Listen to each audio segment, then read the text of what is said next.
Hello everyone, তো দেখতে পাচ্ছেন আজকে আমার হাতে গামলা। তো কেন বলুন তো, আজকে ছাদে চলে এসেছি কাজ করার জন্য।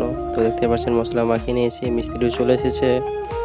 তো আপনাদেরকে দেখানো হয়নি মশলা মাখাটা, তো তাড়াতাড়ি পাইপটা উঠিয়ে নিই। তো পানি এখন দিয়ে দিতে হবে মশলাতে। তো আমি মশলাটা আগে মাখিয়ে নিয়েছিলাম, তো ভিডিওটি স্কিপ করে দিয়েছিলাম। তো পানি ভরে নিচ্ছি, আর এখন চলে যাব ইটটা ভেজানোর জন্য। তো চলে যাই তাড়াতাড়ি, ইটটাও ভিজিয়ে দিচ্ছি, দেখতেই পাচ্ছেন।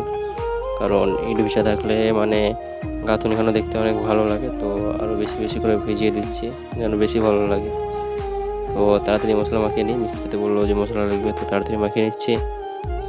আর আপনারা কেউ কোথা থেকে ভিডিও দেখছেন নিশ্চয়ই লাইক করবেন, সাবস্ক্রাইব করবেন, আর কমেন্ট করে নিশ্চয়ই জানাবেন। তো মিস্ত্রিতে দেখছেন ভাড়া ফিট করে নিয়েছে, আর মইটাও লাগিয়ে দিয়েছে। তো আমি এখন চলে যাব মশলা দেওয়ার জন্য। তো দেখতেই পাচ্ছেন মশলা মাখা আমার রেডি, পুরোই সবই রেডি আছে। এখন শুধু বললেই নিয়ে চলে যাব। তো দেখতেই পাচ্ছেন এদের এখনও হয়নি, আর আমার মশলা মাখা রেডি কমপ্লিট হয়ে আছে। তো এখন তাড়াতাড়ি মশলাটা বললো যে দিয়ে, তো আমি তাড়াতাড়ি মাখিয়ে কড়াই করে নিয়ে গিয়ে দিয়ে আসবো ওদেরকে। তো চলুন দিয়ে আসি। তো দেখতেই পাচ্ছেন মিস্ত্রিতে ইট গাঁথা চালু করে দিয়েছে, আর নিয়ে যাওয়া ভিডিওগুলো আমি করতে পারিনি, স্কিপ করে দিয়েছিলাম। তো দেখেন কত সুন্দর করে ইট গাচ্ছে। তো বাকি এইটুকু ইট বাকি ছিল গাঁথার জন্য, কারণ অনেক বৃষ্টি হয়েছিল। তো বৃষ্টিতে আজ কাজ করতে পারিনি। তারপরে আজকে দিনটা ভালো, তো ভাবলাম যে কাজটা আজকেই করে নিই। মিস্ত্রিকে ডেকে নিয়েছিলাম, এই জায়গাটা বাকি ছিল। তো ভাবলাম যে কাজটা করে নিই, যেহেতু দিনটা অনেক ঠান্ডা আছে, তো কাজ করতেও ভালো লাগবে। তো মিস্ত্রিকে ফোন করে বলেছিলাম, তো মিস্ত্রি চলে এসেছে। তো চলুন আপনাদেরকে আবার দেখাই দিনটাও দেখছেন কত সুন্দর। আর 2 লাইন আমাদের গাঁথা হয়ে গেছে। তো দেখতেই পাচ্ছেন মশলা আমার পুরো শেষ, কারণ আমি অল্প করে মাখিয়েছিলাম 2 বস্তা বলেছিল।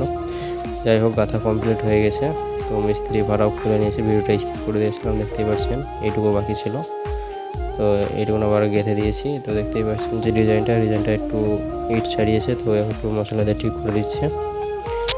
আমাকে ধরিয়ে দিল বাসনা, কারণ দেখতেই পাচ্ছেন নিচে অনেক নোংরা পড়েছে, তো বাসা লাগানো হবে না। তোমাকে বললো যে এটা ঠিক করে দেয়, তো এরা সেন্টারিংয়ের জন্য সব ঠিক করছে। তো আমি ভাবলাম যে তাহলে আমি সাফ করে দিই এটা। তো নিচে চলে এলাম, ভোগ লেগেছিলো অনেক খাওয়ার জন্য। তো দেখতেই পাচ্ছেন শসা, ঘুগনি আর ওর ছাদ নিয়ে চলে এসেছি। তো মিস্ত্রিরা দেখতেই পাচ্ছেন এখনও কাজ করছে, নামতে বললাম। তো এই দেখেন মুড়ি আর ঘুগনি খেয়ে নেব। তো একে খিদে লাগেনি হয়তো, বা যাই হোক আমাকে অনেক লেগেছে, তো আমি বসে বললাম ফটাফট খাওয়ার জন্য। তো দেখতেই পাচ্ছেন আমি আর 2 মিস্ত্রি মসি। যাই হোক এখন খাওয়া চালু করে দিলাম। তো খাওয়া শেষ করে এখন ডাব্বাটা নিয়ে যাই, নিচে রেখে আসি। ভিডিওটা আমি একটু স্কিপ করে দিয়েছিলাম, দেখতেই পাচ্ছেন ব্লেডটা লাগিয়ে নেবে। তো লাগানোর পরে আবার আমরা কাম চালু করে দেবো। সামনে যে ব্লেডটা দেখতে পাচ্ছেন ওটা ভেঙে গেছিলো। তো আপনারা যদি কেউ এতে কাজ করে দেখে শুনে কামটা করবেন, কারণ অনেক সমস্যা হতে পারে। তো আমি এখন চলে যাব কারেন্ট লাগাবার জন্য, ওকে বললো। তো আমি কারেন্ট লাগাচ্ছি। তো টাটা, বাই বাই, ভালো থাকুন দ্বিতীয় ভিডিওতে।